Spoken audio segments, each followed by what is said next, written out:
Okay, y'all, here we are at step 4 of our 7 simple steps. It's choosing your color palette. Well, since Step 3. No. Shoot, you're right. Hey, y'all, we are here. No.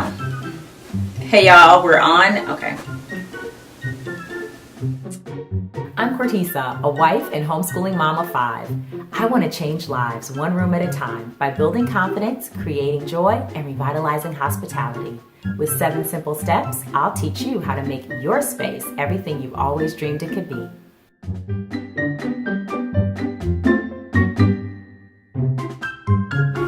Hey, y'all, welcome to Make Your Space. I'm Cortisa. And I'm Larry. On this episode, we're going to show you how you can use our 7 simple steps to create a guest bedroom that makes your guest feel special.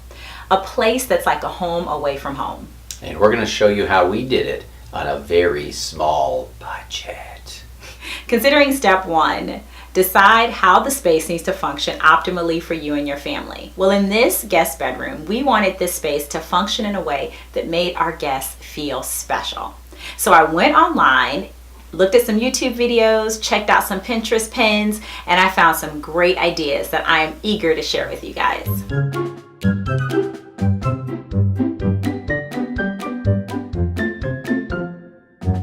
On Make Your Space, guys, our number 1 goal is to help give people the confidence to create functional spaces for their family that they love and enjoy, and encourage them to invite other people to enjoy those spaces with them. So by showing you our 7 simple steps, we're teaching you how we did it in our own home on a budget.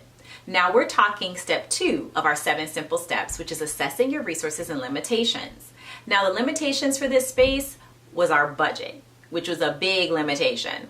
And then the resources were just a group of items that we didn't necessarily love or really were our first choice to use in creating this space. But we were challenged to put those items together in a way that would create a beautiful, relaxing retreat for our guests on a budget. So on this episode, we're going to show you how we pulled all those items together and completely transformed this room for only $850. $850? That's amazing!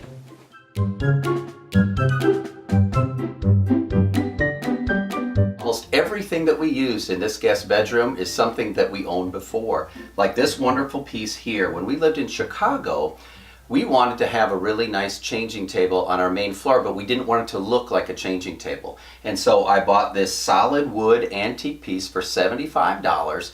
It's a secretary's desk, so we were able to just fold out the door and make it a changing table for the boys. Uh-oh! It looks like Superman and Captain America are having a secret conversation. I wonder if we're going to have some DC and Marvel connections coming up.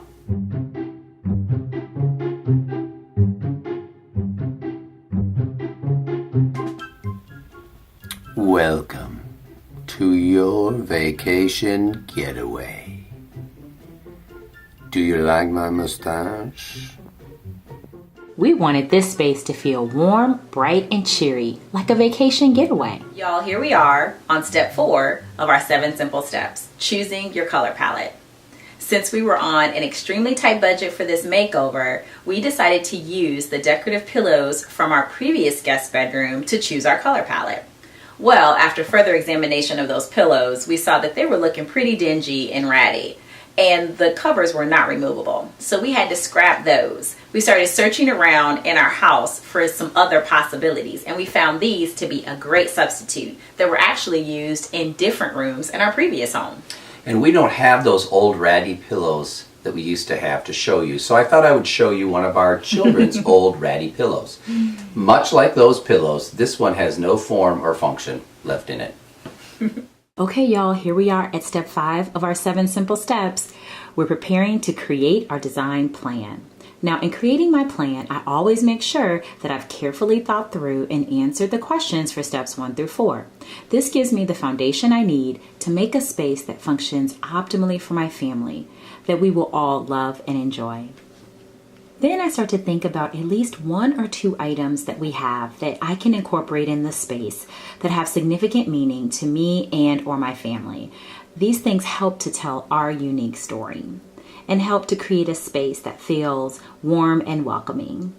For instance, this stein that Larry got on a trip that he took with his family to Germany many years ago before we even met. And these shells are shells that we've collected over the years throughout our marriage when we've taken trips to Florida. Then I go on the hunt for inspiration and ideas to help me with the layout and styling of the space. What you're looking at here are just a few of the inspiration photos that I got off Pinterest to help me with this space. Since this is a guest bedroom, I'm using some of those handy dandy checklists that I mentioned earlier in the episode to ensure that I include some essentials to make this space a haven for our guests. The ones that you see here I found on Pinterest. And if you search on Pinterest, you'll find tons of links for guest bedroom checklists and guest bedroom ideas and ideas to make your space perfect for your guests. Now, when we are in step 5, starting to do the layout of this room, we always start with the largest items first. That means that Larry has to get his good set of pliers because he's going to be cutting a lot of zip ties and building some furniture. That's what I'm doing right now. I'm putting together the bed for our guest bedroom. Now, a lot of people ask me, Larry, do you like the honey-do list with all the other things going on in life? Honestly, I don't love doing it, but I do love that we end up on budget. I love that we end up getting our projects done on time, and I really do love supporting my wife in her projects. And of course, the result looks fantastic. So honey-do lists are just fine. Now, after we place the largest item in the room, we will place the other larger items to get our layout. That will lead us very easily into setting up the smaller items in the room.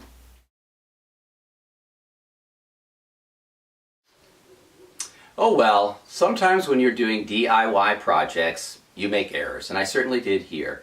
So I'm just going to go back to my classic bed frame, and I'll continue to look online for something that has attachments to be able to put my footboard back on in the future. But for now, this will get the bed back to the right height and we'll be all set to go.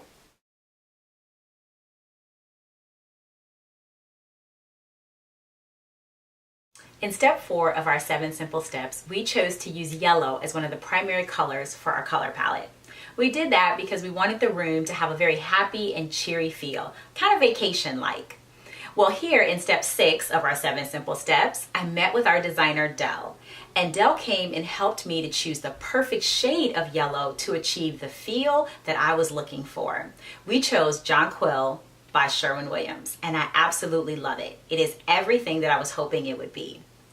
Dell also helped me with deciding what to put on this large wall over here. I wasn't sure what to use, and she suggested a large piece of art.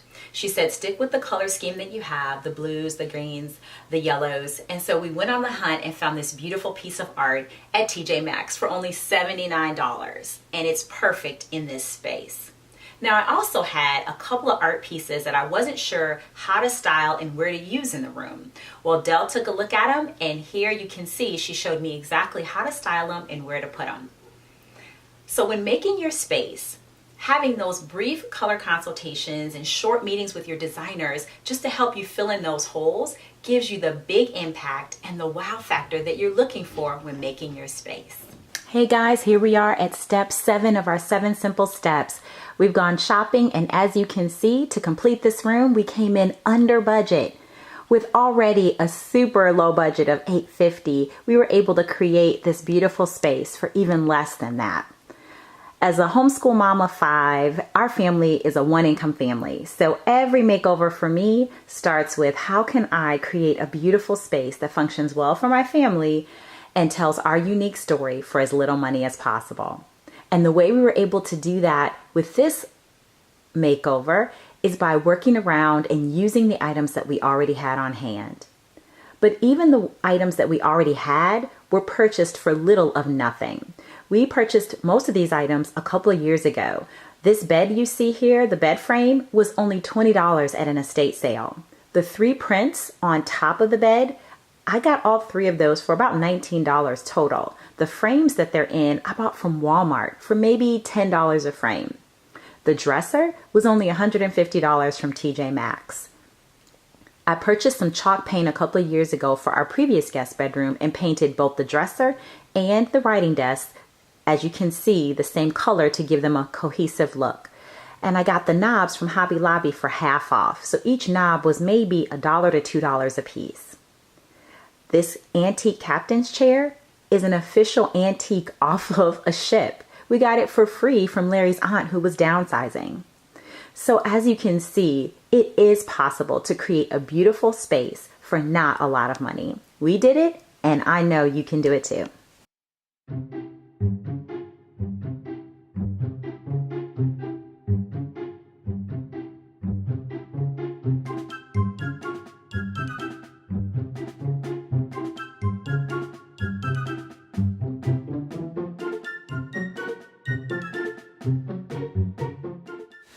Your beverage, madame? Well, thank you, Hans. Of course. And your foot massage will be starting shortly. Excellent. I love this getaway. Thanks for watching. Dad, not gonna go back to sleep. Don't forget to subscribe. Daddy, okay, go back to sleep.